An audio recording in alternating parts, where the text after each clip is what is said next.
Hey guys, this is Neil here with Urban Werks, and I'm gonna go over with you the traditional GYEON maintenance wash using my favorite 3 products from GYEON. Here we have GYEON Bathe Plus, and then GYEON Wet Coat. A couple facts about these 3 products. GYEON Bathe is a basic pH neutral soap. It's safe for any paint finish, whether it's a matte, gloss, even a wrap or paint protection film. Then we have Bathe Plus. Think wash and coat in one step.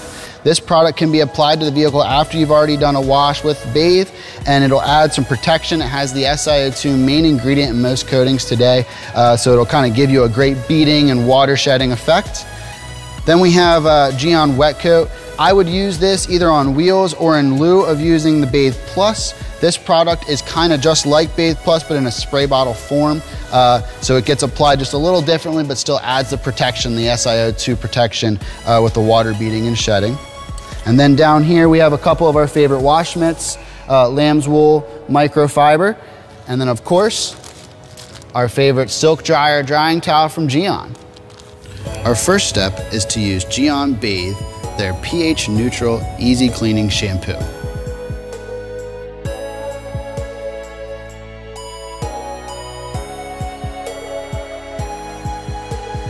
Our next step after fully rinsing the vehicle is applying GYEON Bathe Plus as a booster or conditioner for any existing coatings, waxes, or sealants, or providing standalone protection for up to 6 weeks.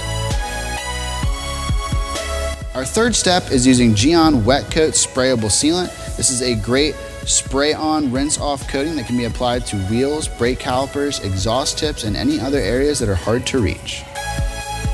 Our final step is drying the vehicle.